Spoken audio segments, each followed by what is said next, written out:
akin na yung ballpen ko! Uy, dali na pakopya na. Bakit kayo nagkakagulo? May assignment ka na ba? May assignment? Oo, hindi mo ba alam? Hala, ba't hindi ko alam? Siguro lumabas Sandali ka. na. Guys, akin na yung assignment ko. Patingin ako. Kukuha lang ako ng idea. Baka naman kopyahin mo lahat. Hindi ko kukopyahin. Eh, ano lang gagawin mo? Babasahin ko lang, tapos titignan ko lang, tapos babasahin ko. Wala akong tiwala sa'yo eh. Baka mamaya kopyahin mo lahat. Hindi lang na idea. Idea lang oh. Patingin ha. Oh, ito. Kala mo naman kasi kukopya. Oh, parang minimemorize mo na eh. Ano pang ginagawa mo? Sigurado ka bang tama to? Lalakas mo ah. Ikaw na nga lang to kukuha ng idea.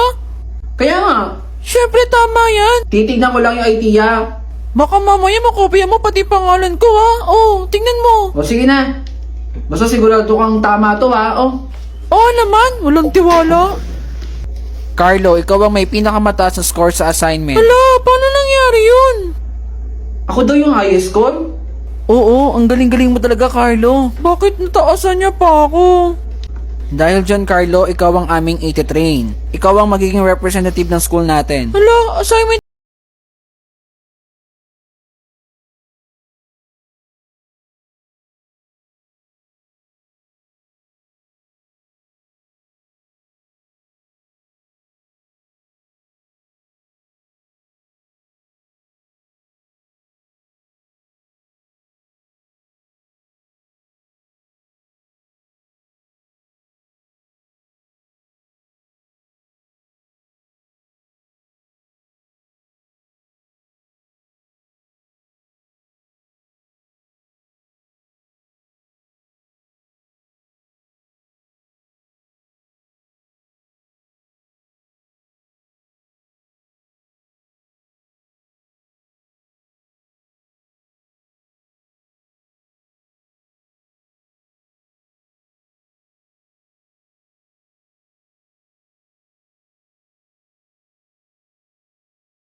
Anak!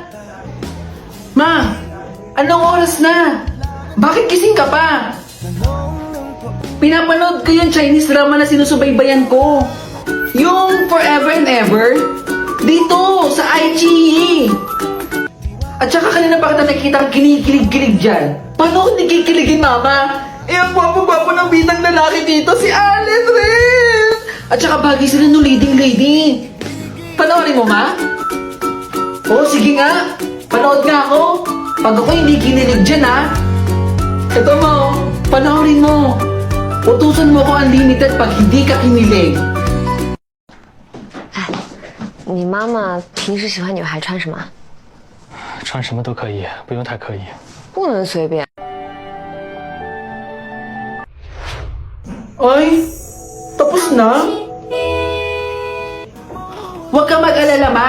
Dahil may bagong 2 episodes na pwede natin mapanood every Monday to Wednesday, 8 p.m.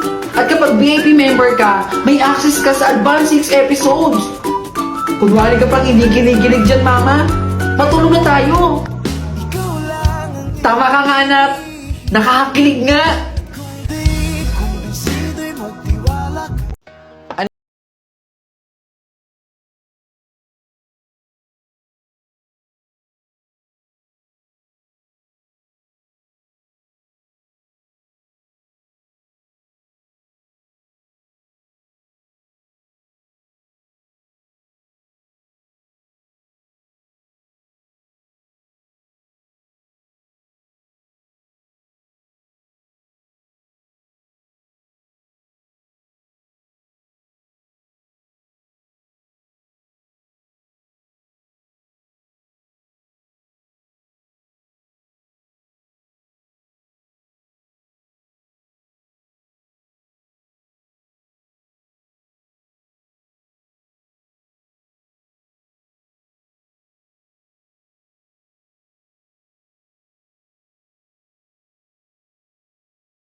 Nadala mo dito. Ang dami kong ang paninda, oh. Yung mga pamangkin mo rito, tuwang-tuwa dahil sa mga tsokolate. Nakahulog na rin tayo dito sa lupa. Konting-konti na lang, anak. Basta alam ko po na nilalagay niyo po sa tama yung pinapadala ko dyan. O siya, mag-ingat ka palagi dyan, ha. Tumawag ka kung may problema. Okay? Sige, Nay. Magtatrabaho na po ulit ako. Mag-ingat po kayo dyan, ha. Salamat. Bye-bye po. Bye! Akin na, dali. Hello, Nay. Ano po ba nangyari dyan? Bakit yung po ba ako pinapatawad? Eh, nag-short kami dito eh. Yung mga umutang sa akin dito, hindi pa rin nagbabayad. Kailangan na natin maghulog para sa lupa.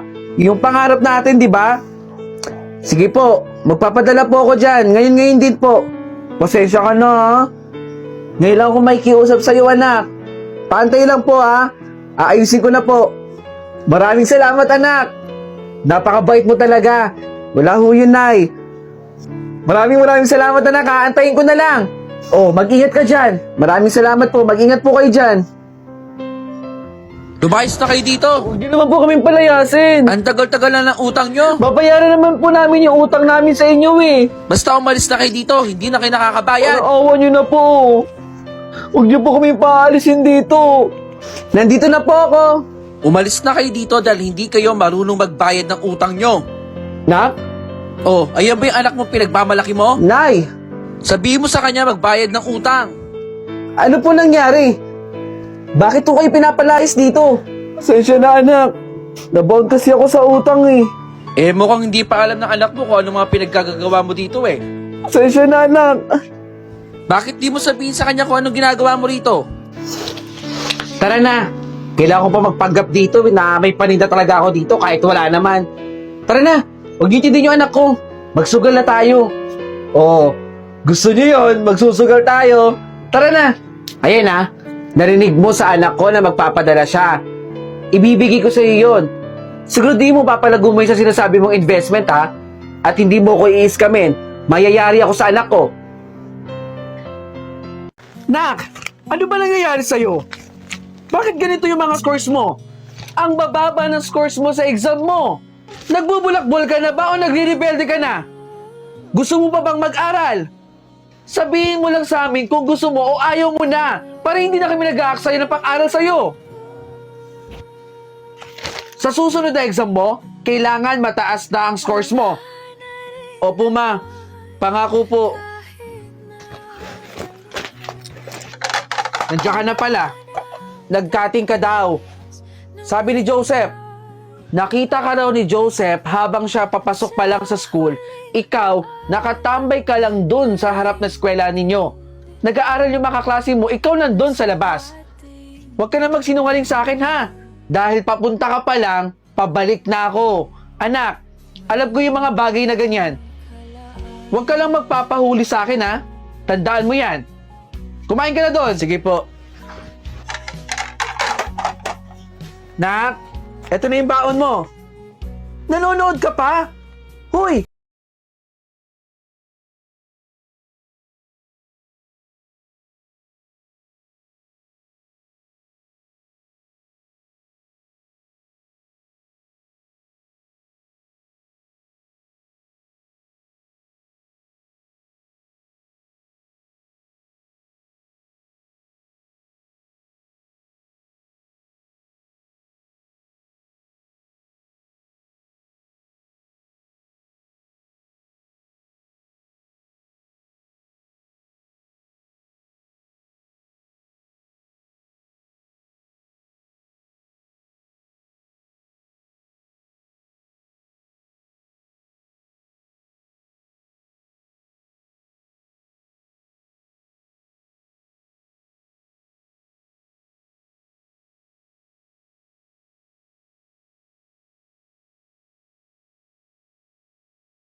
Gagawin mo lang eh.